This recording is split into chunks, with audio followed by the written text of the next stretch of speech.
Welcome back to the CSP Elite Baseball Development Podcast. I'm your host, Eric Cressey, and this is episode 184. I have an old friend on this podcast, a guy who has some deep roots in the baseball world, and he's seen it at the college levels and the amateur ranks as he's worked with younger players, including his own sons.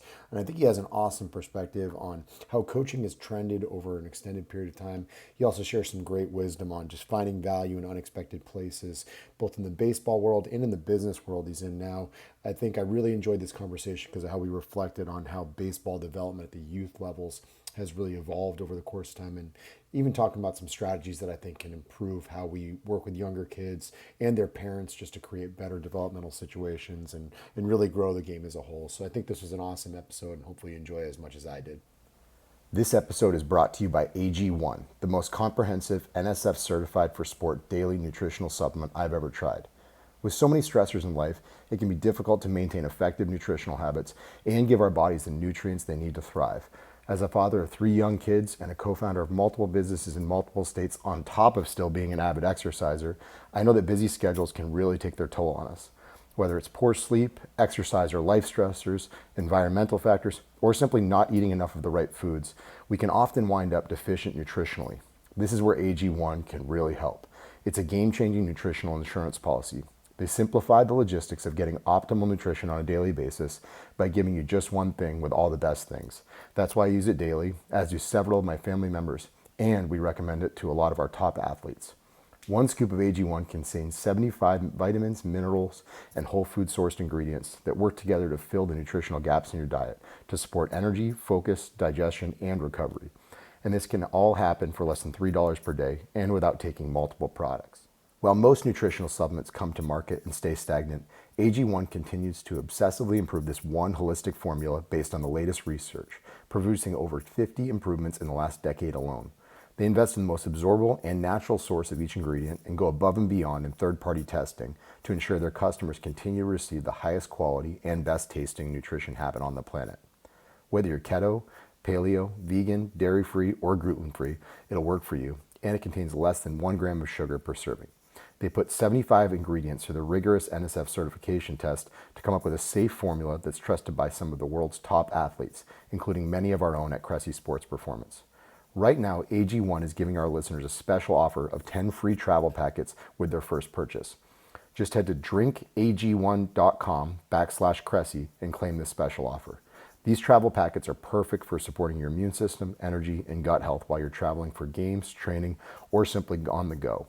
They can be great counterbalance to the less than ideal on-the-road food options that are out there for a lot of our traveling baseball players. So if you want to bridge the gap between deficient and optimal and give yourself the best chance of getting nutrient diversity, head to drinkag1.com/Cressey to get 10 free travel packets with your first purchase. Again, that's drinkag1.com/Cressey, Cressey. You won't regret it. Today's guest has built a career around baseball and business. His professional journey began by becoming the youngest college head coach in the country at the age of 23 and taking over a struggling program at Shawnee State University. He led them to a 5th-place finish at the NAIA World Series 5 years later. He used this experience developing that program to build over 35 different businesses in the fitness and sports performance industries, ranging from a franchise with over 275 locations to the largest youth fitness and sports performance certification in North America. Throughout this time, he's continued to be involved in baseball, coaching his son's teams, as well as consulting with college programs and training facilities. Today, he coaches fitness and sports performance business owners when he's not coaching travel baseball or spending time with his family. Please welcome to the show, Pat Rigsby. You can learn more about Pat and his services at patrigsby.com. Pat, this invitation is incredibly overdue, so thank you very much for joining the podcast. Well, I am excited to be here, and as an avid fan, it's cool to be a participant. Well, you've been like very involved in, I feel like, every aspect of the baseball world. Like you've obviously played, you've coached, you've been a parent, you've consulted for baseball businesses, you've kind of seen it from all different angles. So I think we're actually in for like a cool multifaceted discussion. But maybe the place where we start is, I never loved the hey, tell us about yourself intro, but I think it is important because we should have you tell your baseball story as both a player and the ascent into the coaching ranks. Well, the player piece of it was pretty unspectacular. I mean, I was an okay player that probably got to be on college rosters largely because I was a catcher.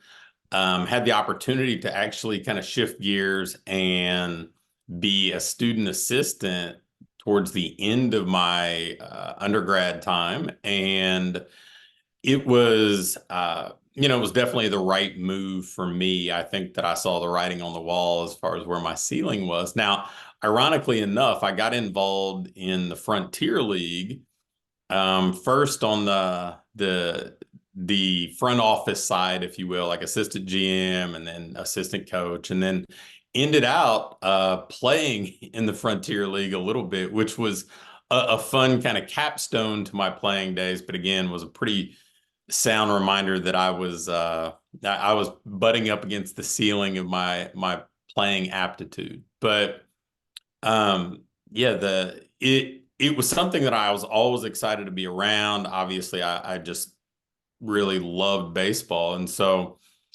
I sent out a bunch of resumes as I was wrapping up undergrad, tried to find a volunteer spot, a GA spot. I kind of everything fell on deaf ears. I only got a couple of replies that were just polite no's. And then all of a sudden, the gentleman who had been the head coach at the university where I had been um, decided to step down. The university at that point was a NAIA program, so it was a scholarship school that wasn't very well resourced, had yet to have a winning season. Um, and they had decided they were going to try to add football and move to Division III, so they cut scholarships, but still had this transition period. And they were going to stay competing in the NAI with, against scholarship, opponents who had scholarships. And so it wasn't exactly a job that was in great demand. And somehow I was able to get hired at the ripe old age of 23. So I was the youngest head coach in the country in a program that had no track record of success, didn't own our own facilities. And now we're going non-scholarship, playing in a scholarship division. So it didn't sound like there was a whole lot of probability of success, but I mean, you can't really turn down that opportunity when it comes along. So that was the beginning. That was kind of the inroad to me becoming a college head coach, and it was very much a whirlwind. I, I mean, I've never heard these stories, despite the fact I feel like I've known you close to 20 years now. How did that go? I mean, do you walk into that just being like, oh, I guess I'll fail forward. Let's see how this goes. Or did you come in with a plan, or was it walk in and just see what I got and then pivot from there? So, I think I tried to cobble together a plan. You know, I I had been an assistant there, like a student assistant, and then the top assistant, and just in that short like 2 year window. But I didn't really, I'd never really been part of a great program, didn't really have that kind of background. So I went and just started asking some more successful coaches, just kind of cold calling people. And then, I was fortunate enough to have a few guys who were well known, that were high school coaches that had relationships with college coaches that had a pretty good track record, Division I coaches. And so I was able to observe, ask questions. Even the people that I cold called were just very, very receptive, almost without exception. One of the coolest things about the baseball community is it was always really, really helpful to me as a young coach. And so I put together a plan. My best friend had played Division I baseball, had played in the Reds organization. He helped me out that first year, and so we kind of used some of his experience too and pieced things together. And first season, we won two more games than we lost, which was the best record the school had had to that point. The second season, we were better, but it also was kind of an aha moment for me where it was just abundantly clear that there was no way that we were going to be able to be better um, than the people who are kind of at the top of the conference, the people that were making regionals. We weren't going to be able to be at that level doing things the way that they did them. We weren't going to have the same resources.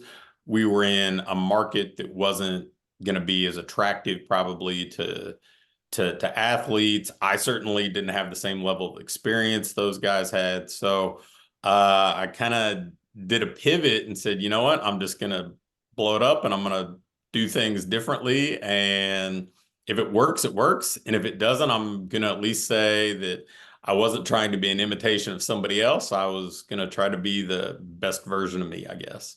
I was gonna say zig when they zag, right? Yeah. So how did that, I mean, how did it play out? Like you're obviously, in hindsight, you were a guy who found value where other folks missed it in the college game. Like, what were these strategies that you employed to do things differently? So I had been somebody who really enjoyed the strength and conditioning side of things. I just enjoyed that whole kind of setting. And so Just for context, not to cut you off, what was that? What years are we talking about here? Because I think that creates it, right now. It's easy to be forward thinking yeah, and try to do things differently. A while back, it was very different. fall of 1997. There you go. Okay. So we were, you know, trap bar deadlifting and I mean squats with chains and all that stuff. I mean, I called Louis Sims on the phone and said like 9 words and he talked to me for 2 hours. And I mean, it was anything that I could do. We approached offense very differently than everybody else that we were playing against at that time. It was still very small ball centric where we were. I was kind of the nerdy guy who was getting like a Bill James newsletter when I was in high school. So, I mean, it was on base percentage, batting my catcher lead off.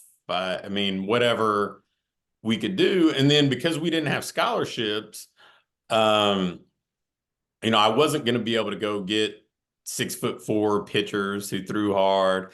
It was a lot of trying to get corner guys who could hit, um, get transfers who may not be so hung up on how much their scholarship was and maybe just thought about cost of attendance where we could compete pretty well. We were the university, Shawnee State University.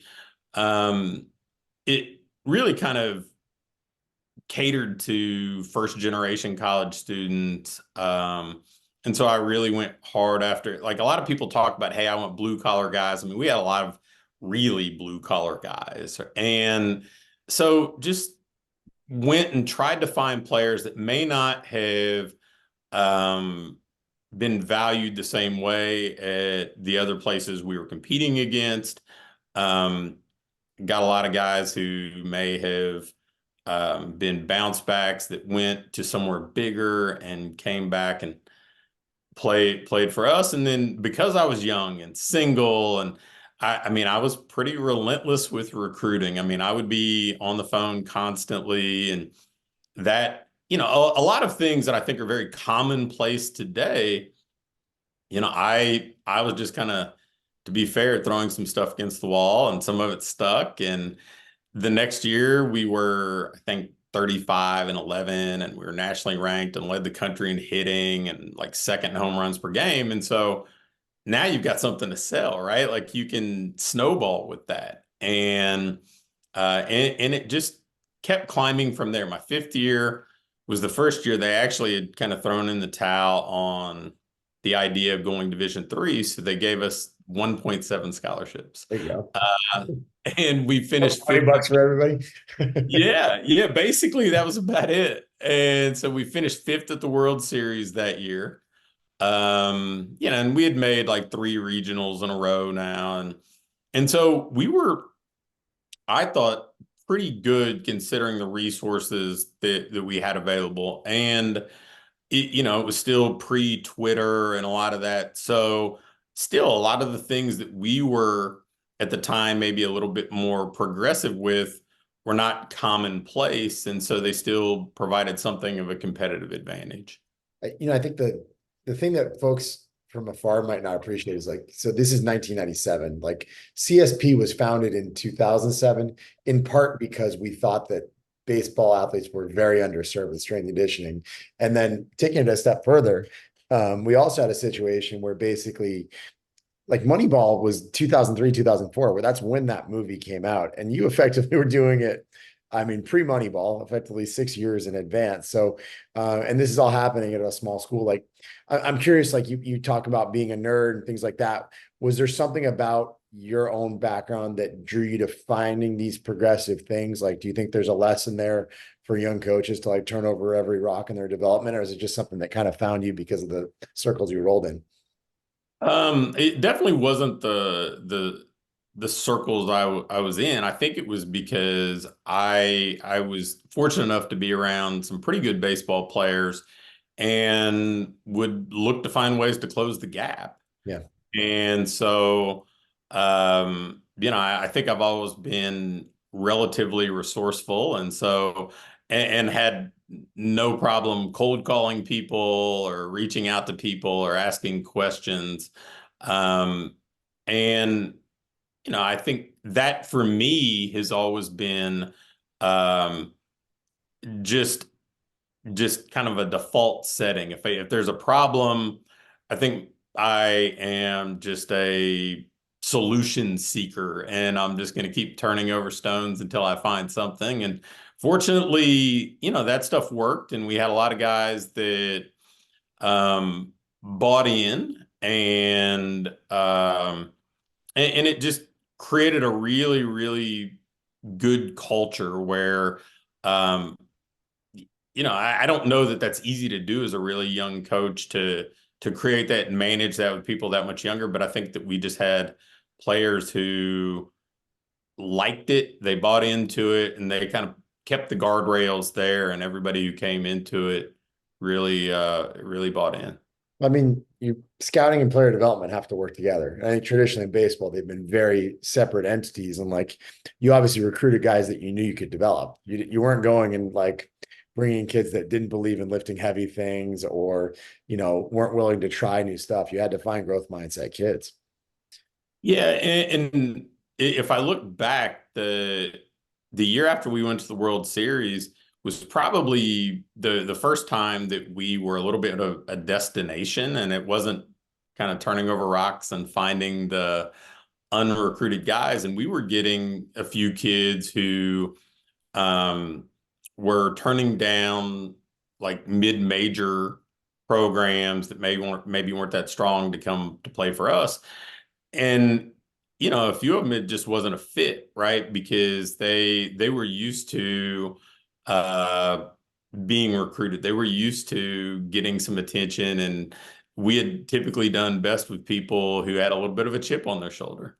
I respect that a lot. I mean, so one of the things I'm curious about is like many of the coaches that are listening to this podcast are obviously trying to climb the coaching ladder. And there's invaluable insights just with what you said, right? Find value, other people's miss it, and be open-minded doing things. But at a time in life where you were clearly crushing it, you opt to go in a different direction, right? So, a lot of people would have said, I'm going to springboard this and, I'm going to go and I'm going to be in the SEC or the ACC. Like that's the I guess the career destination. But I'm curious, what was your path that you chose instead, and what was the rationale for stepping away from coaching? Well, I think on the field, things were going very well. I definitely had created some friction with at least a segment of the administration, and then the president that was at the university that was very supportive and eager to kind of escalate the support for the program left. Um, I had a vice president that I was under, and he wasn't quite as much of baseball enthusiast. And to be fair, I in hindsight, I clearly fed into that because I think that I would go directly to the president if I had a question. I wasn't great with the chain of command thing, and so it became an untenable situation working there. And then I, I had applied for jobs as a paid assistant at the Division I level. I'd applied for a few jobs that were probably a rung up the ladder from where we were. And, I didn't really get any bites. And what I recognized was that, being in an NAI program and not having an extensive network, and even if I knew people where I'd gone and work camps and stuff, I probably wasn't going to be the person that was at the top of their recommendation list because they had people that had played there, their assistants. Um, and it, it just seemed like I was butting up against, a little bit of a ceiling.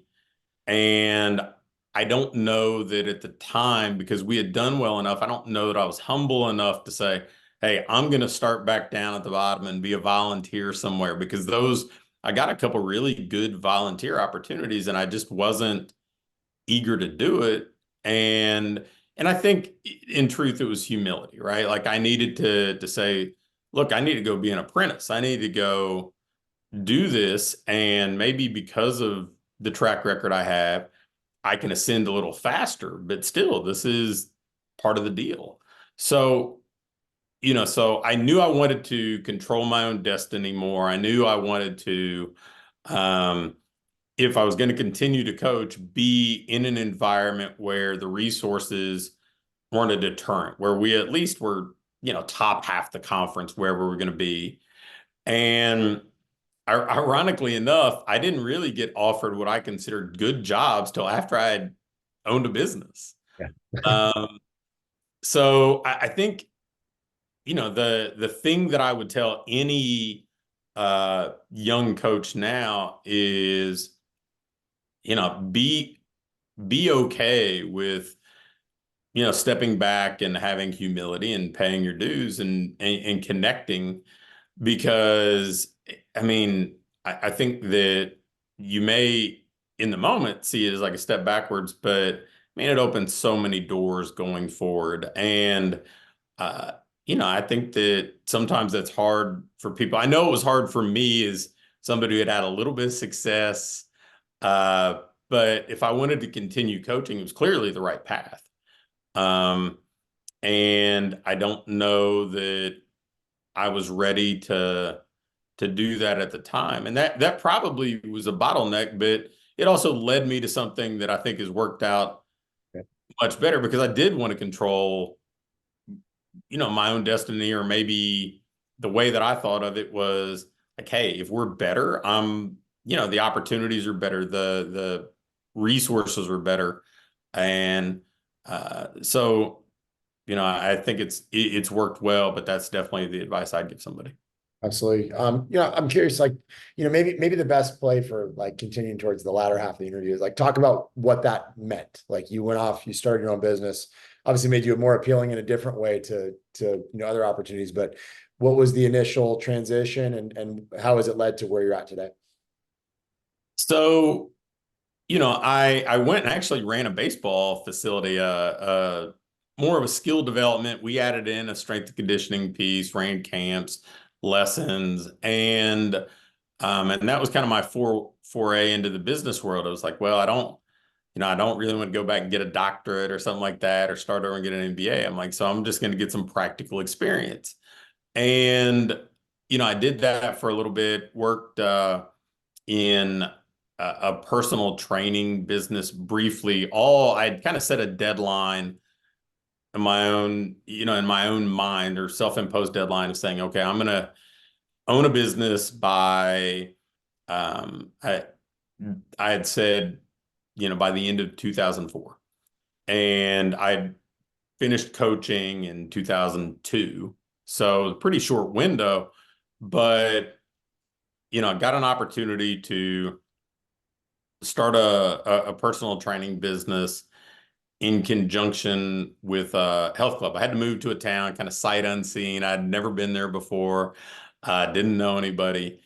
And frankly, it went well and it grew very quickly. I mean, we went from 0 to over 400 clients in 18 months. And this was one-on-one training in a town in the middle of Kentucky. So not exactly what we'd consider like a hotbed for fitness. Um, but it was a lot of the stuff that I had learned as a baseball coach. I mean, the recruiting is selling, right? And frankly, recruiting, I think, is smart selling because it's actually a realistic sales cycle, not maybe the sales cycle people want to have where it's, oh, somebody's aware of who we are and they instantly hand us a credit card, right? So there was that. There was the idea of team building and, hiring and install. I mean, I had a playbook as a baseball coach. So instantly it was, hey, we're going to put together our own operating manual. And so I took all the things that I had had some success with and uh, put them in place there. The first location went really well. I had a couple of business partners, opened a second location. It was kind of a hybrid of a health club and a personal training business that grew very quickly. And before you know it, some people are like, hey, what are you doing over there? Can you give us some insight? Can you give us some advice? And it started to open the door to, hey, maybe there's some other opportunities to have an impact here. Absolutely. You always you always do a good job in your business consulting in the fitness space and really outside of it. I know you've done stuff even above and beyond for other companies that aren't even necessarily in this realm. Um, you do a lot of talking about analogies. You relate a lot of things back to baseball, and we hinted at the playbook just there. Like, what aspects of your baseball journey made for such great teaching tools when you were working across other industries?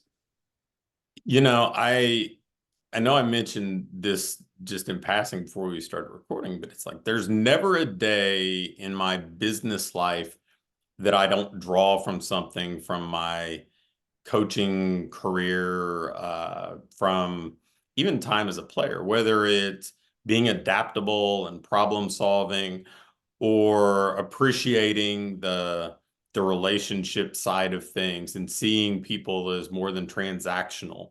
I think, as a college baseball coach, you learn very quickly that, somebody breaks up with their girlfriend or somebody has a final exam coming up, the off the field stuff impacts the on the field stuff. And so I think that's helped me a great deal in understanding not just the business owners I coach, but the clients that they have and helping them understand that. Um, I'd mentioned the sales cycle, the recruiting piece of things, the importance of culture and how it can really drive something forward, or really kind of undermine the potential that you have. And I think that I've always kind of been a bootstrapped business person, and starting off at a program where we had, the worst resources of the people that we competed against, it just gave me an appreciation for being resourceful, for being adaptable, for being creative that, I really am grateful for to this day. And maybe the last thing I'd say is there's not a day, well, there's probably not two consecutive days that have gone by in the past 20 years that I haven't had at least a text or some sort of correspondence with somebody who played or coached with me. That's awesome. Um, and I mean, that's a long window of time, but it's helped me here understand that, the relationships drive a lot of things forward. And uh, that's also why we do a lot of this. Um, I think sometimes it's easy as a business person to become kind of transactional. And I think in hindsight, all the stuff from that first leg of my journey that I appreciate most are the relationships. So it's helped me avoid ever falling into that trap in business. It's funny. I never realized you were a catcher. After all these years of working together on a variety of projects and just crossing paths and all that. Like, I talk a lot about it. It seems like the best major league managers were catchers, and utility players. Like they always understand this concept of servant leadership. It's, catchers, they take BP last, right? They've been there, they've been doing receiving, they've been doing game prep, they've been serving the pitchers all along. Like, do you think that that actually carried forward a lot into your coaching journey and obviously into the consulting work you do now? Yeah, I mean, I had always heard that, read that, and if I look back, a lot of the people that influenced me were catchers as well. So I think there's something to it. I think there's something to be said for being willing to sacrifice for yourself a little bit, but then also some of the, hey, I'm the one who sees the entire field. I'm the one who, has to kind of move the pieces around. And I'm the gatekeeper of the only thing that goes on the scoreboard. So, I've always, even if I didn't believe it wholeheartedly, I've always kind of leaned into it since I was a catcher. I love that. We interrupt this podcast with a quick reminder that this episode is brought to you by AG1. It's an NSF certified all-in-one superfood supplement that features 75 whole food sourced ingredients designed to support your body's nutritional needs. I use this product daily myself, and a ton of our athletes do as well. Head to drinkag1.com/Cressey and claim my special offer of 10 free travel packets with your first purchase. AG1 gives you peace of mind that you're covering all your nutritional bases. Again, that's drinkag1.com/Cressey, Cressey, and you'll get that special offer. All right. So shifting gears, as I implied, years after stepping away from organized coaching, you are back in it as dad/coach. And I'm actually genuinely fascinated about this because, your young son, Alex, is on the cusp of being one of those kids that you would have recruited 20 plus years ago. And I'm curious now that you're involved, he's how old, just so I know? He is 13. 13. Yeah. So you're on the cusp of it. So talking about youth baseball now, what's changed for the good and the bad since, I mean, really the late 90s, early 2000s? So, and to be fully transparent, I was around this with my stepson, who's now a senior in college, Tyler.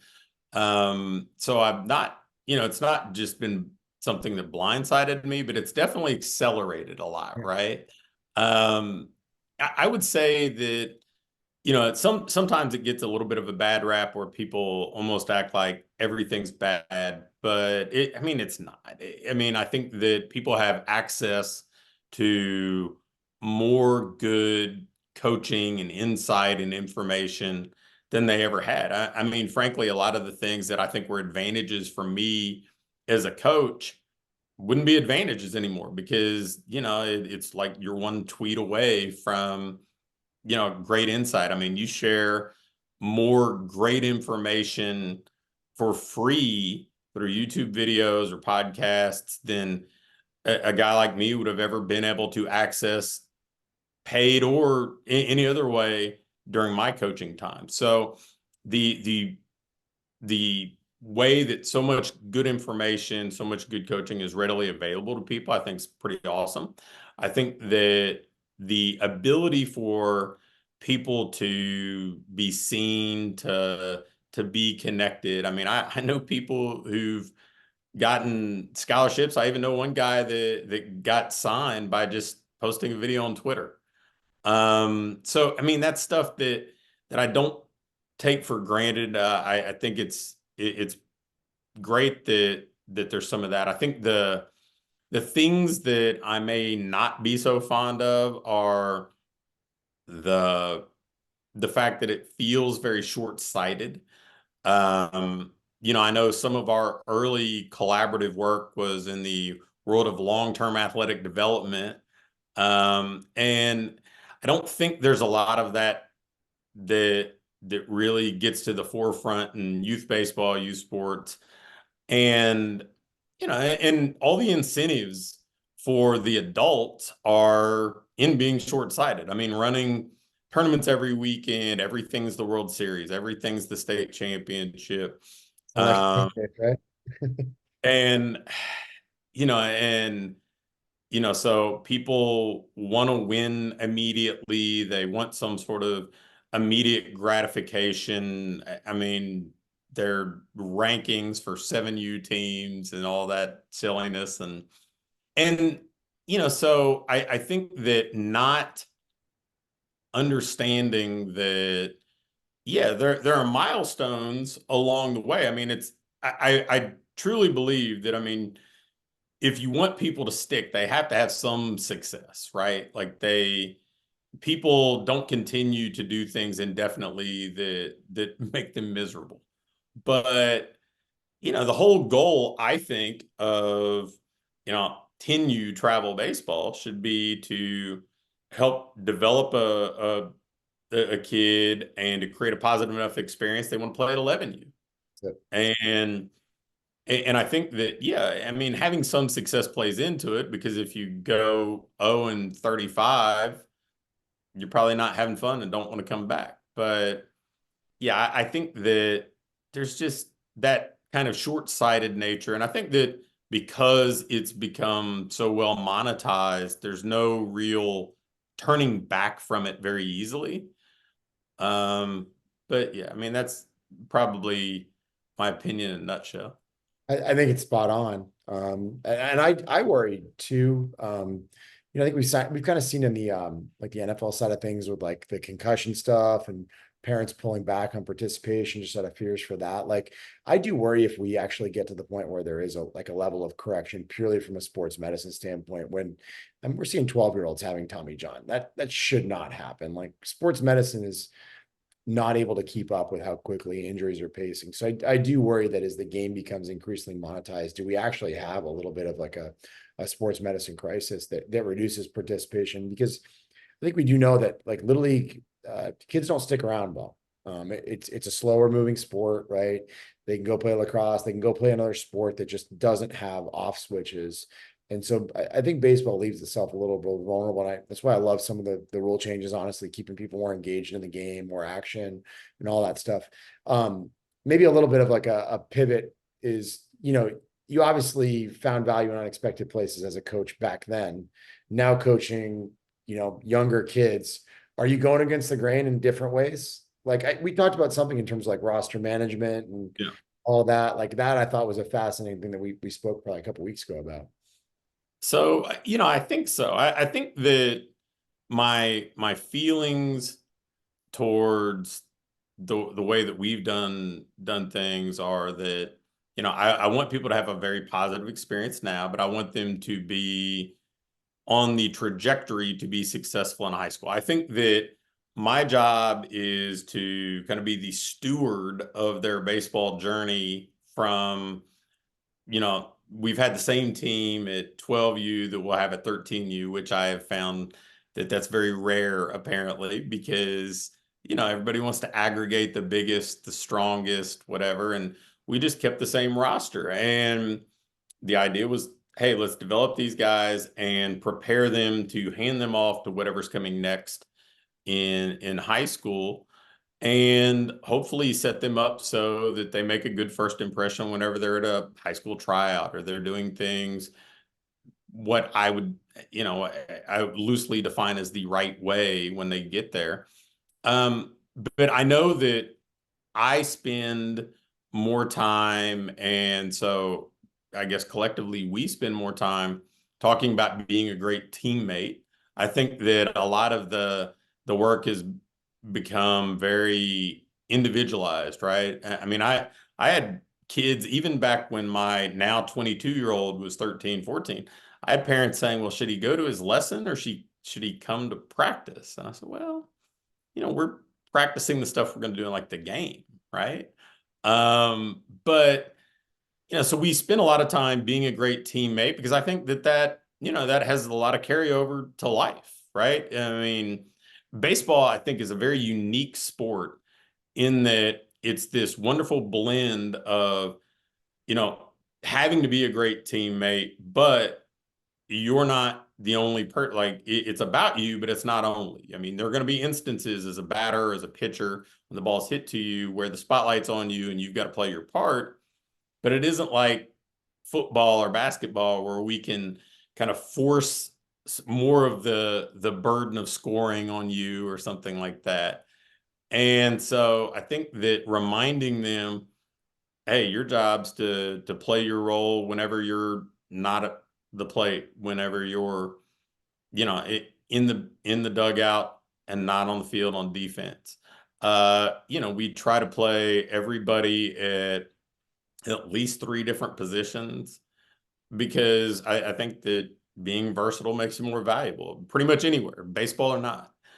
Um, I think that I probably communicate more heavily with the parents than most anybody else that I know because I mean, I've been some places they probably haven't when it comes to this stuff. That And communication, as in be like parent, not volunteer assistant coach with, or is that how is that like a relationship defined? well, I mean, you know how much I write. So I do a memo every week, multiple times per week, talking about everything from long-term athletic development to handling adversity to what your expectation should be to what being a great baseball parent looks like. And to their credit, I had more fun last season than I've ever had in 32 years of coaching baseball. But to their credit, they took it and ran with it. And I think that we had one of those unique teams too, where I think the kids really liked the idea of being a great teammate. There weren't cliques, wasn't any of that, and I think that as a coach, you're always trying to instill those types of things. It doesn't mean that it always takes, but um, between trying to focus on development and also learning to enjoy process focused stuff, which sometimes is challenging in youth baseball where everything seems to revolve around tournaments.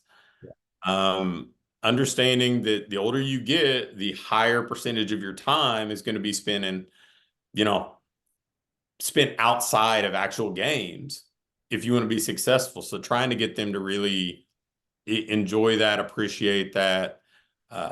So I'd say that sort of thing. The only other thing that I would say that maybe we do a little bit differently, I mean, we do mindfulness work, we do breathing stuff. I mean, I have guest speakers come on Zoom. I've had everybody from college coaches to Olympians come on and talk about dealing with adversity or managing expectations or whatever else. So trying to just expose them to people other than me. I love that. Yeah. It's funny. My next question was what's wrong with youth baseball and how do we fix it?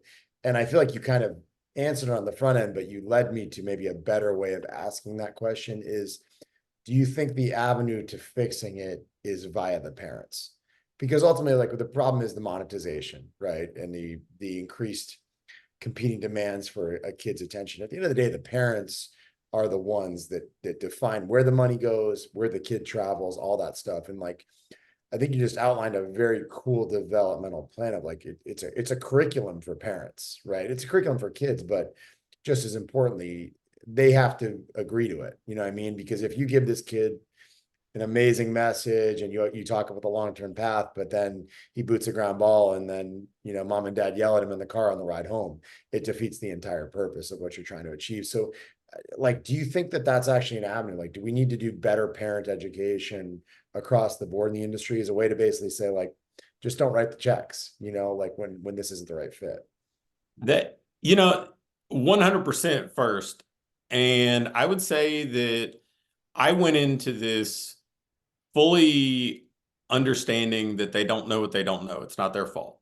And there's so many people kind of steering them otherwise or setting up expectations otherwise that they kind of just comply, thinking in some cases they don't have any alternative. And it's not just that. I mean, I see it with gymnastics. I see it with volleyball or cheer or whatever. I mean, it's all sorts of sports that that take that kind of mentality. And so, yeah, I think that educating the parents and giving them other options is really it. I mean, as long as the financial incentives are all towards being short-sighted and the parents don't feel like they know any better or have other avenues, I mean, there's no reversing course. But I mean, I've even seen, to give you an idea, that yeah, there is maybe a better path forward. I know that when we stopped having middle schoolers commit to Division I programs, it changed a little bit of the way that people felt like they needed to operate when they were in this 13, 14-year-old range. Like, oh, we've got to go to Lake Point and be seen.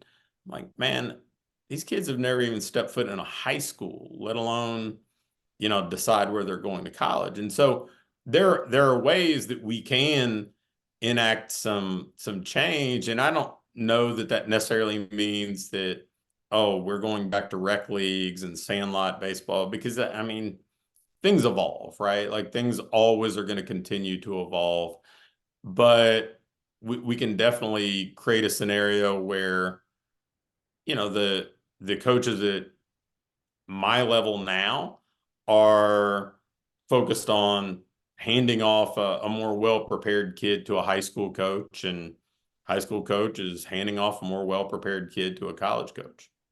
The thing that I think scares me the most about what we were just talking about is the most vulnerable players are the best players, right? Yeah. And you think about like you or I, we've had kids, like changing a diaper is changing a diaper. And if you don't know how to change a diaper or how to swaddle a baby, you have 30 friends that have all had kids in the last year and a half. Like you can just go ask them. You can ask a nurse for advice. Like you can figure out how to keep a child alive, right? When you get a really good 13-year-old baseball player, especially if that kid's the best player in the history of the town, which is like what we deal with a lot on our professional guys, they get pulled in so many different directions. Everyone has a way to monetize them. Every scout wants them to play on their scout team. Every showcase guy wants to basically put them out there so that it looks better. Every travel ball program, even if the kid doesn't pay, they want to put them on their roster. I've seen kids just get offered just to like wear their jersey and sit in the dugout and not even play for them. They get pulled in so many different directions. And that's the hard part about this, is the advice is very different for that kind of kid versus the kid that, is like the ninth guy on the roster who's bouncing around and filling in for whoever couldn't make practice or whatever it is. So, if for the parents that are out there, like it's very, very important to almost realize that if you have a kid who's very, very talented, you do have to kind of play by a different set of rules, and it's totally okay to say no to people. You can't be everything to everybody, and I just can't overstate how important that is. Looking back, hindsight's always 2020. I know you spoke to kind of like the humility as you transition away from the college ranks.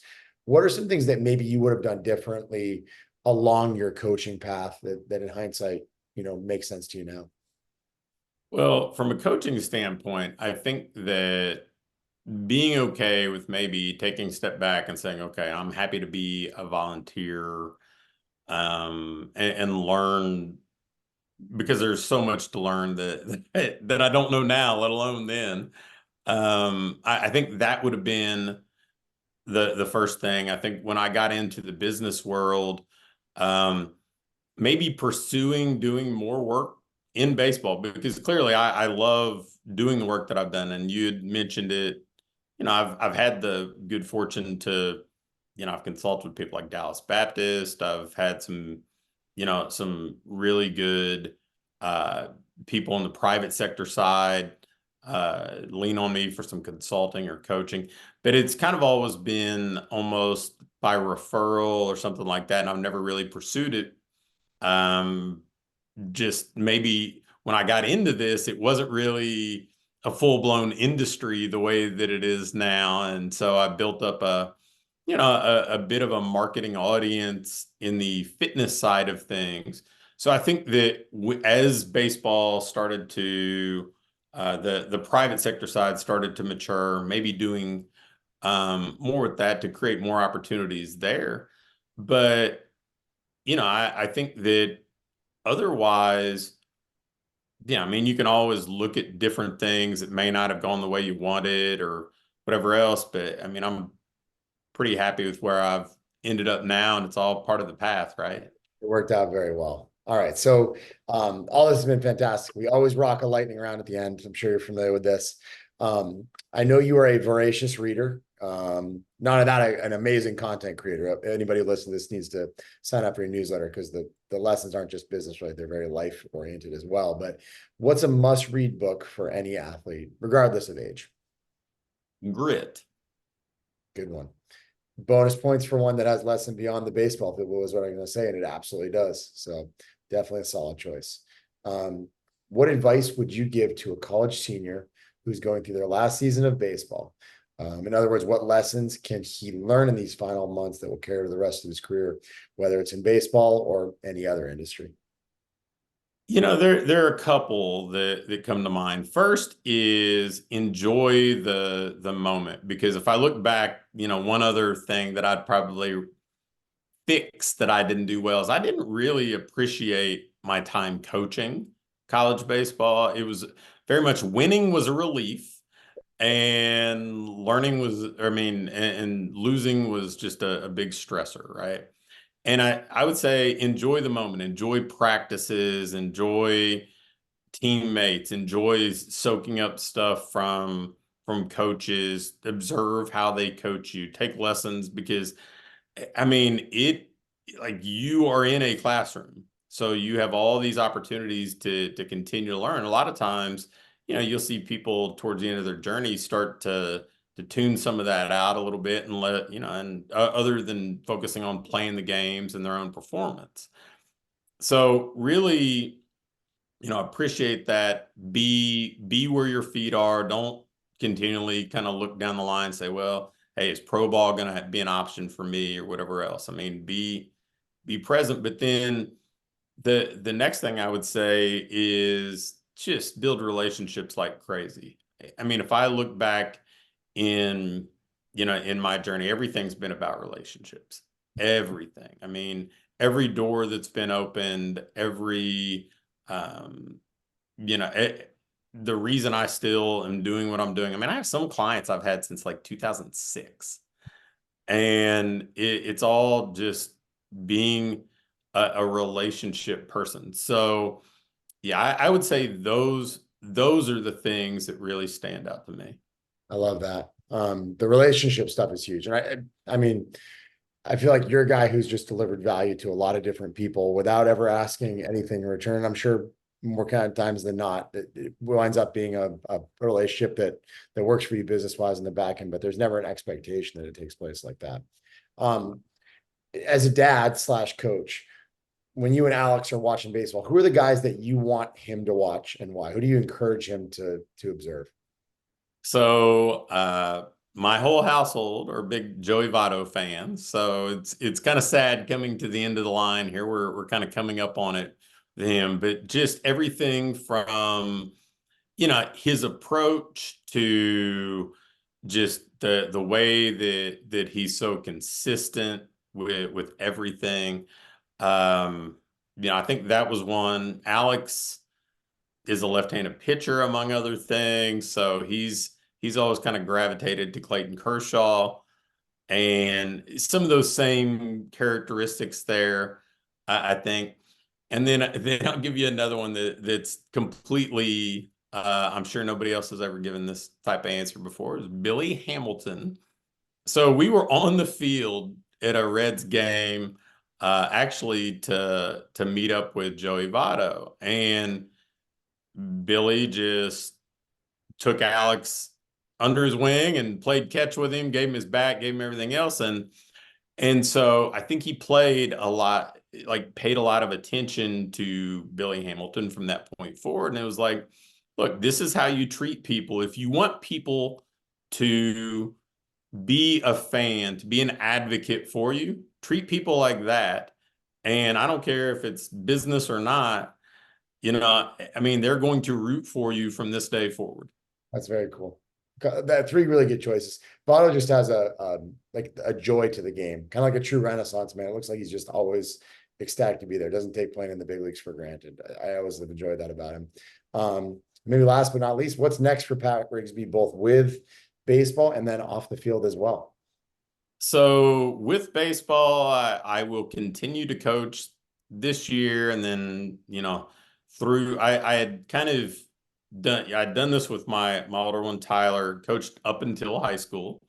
And then we'll see. I mean, I don't know that I'll know what to do if I don't have a season of coaching, but that's kind of the point that I've committed to, and then we'll go from there coaching wise. And either way, I'll be a fan. And I think that's been one of the great things, is that kind of shared experience with, my older one, Tyler, now is still, he's 22 and not involved in baseball, and it's still very much a common bond, a shared thing that we'll talk about, text about, go to games, and enjoy. So, being able to kind of have this time with Alex is a lot of fun for me. So really being present in that. Um, Professionally, I'm really enjoying the coaching consulting that I'm doing. I have to decide whether I want to write an updated edition of a book or a brand new book. I'm kind of torn between. And then, I do some advising and investing in a few different things. And then I have actually, as I had alluded to, started to dabble a little bit more in the baseball side of stuff, maybe not proactively marketing to grow the baseball related side of my business, but maybe just spending more time connecting with people, talking, seeing if I can add value places. Absolutely. And you have a very versatile skill set. So I feel like you can add value in a lot of different places. So it'll be cool to follow up on it. Where can folks find out more about you? What's the best place to check you out? PatRigsby.com is probably the easiest. I'm on most of the social stuff. I'm not very good at Instagram, but Twitter and Facebook and that sort of thing. Or if anybody has any questions of me or just wants to be added to the newsletter list you alluded to, just shoot me an email at pat@patrigsby.com, and I'll be happy to add you. Amazing. Like I said, this was long overdue, but I actually enjoyed it a lot. And cool knowing a guy for 20 years and then doing a podcast and learning some more odds and ends that I hadn't been aware of in our conversation. So thank you very much for taking the time. Oh, my pleasure. Thanks for having me. Thanks so much for tuning in to the CSP Elite Baseball Development Podcast. We really appreciate you carving out some time in your schedule to listen, not just to this episode, but also to some of the episodes from our archives. If you enjoy what you heard, we'd love it if you'd share it with friends, colleagues, and teammates, as well as leave us a review on Apple Podcast and Spotify. Thanks again for your time.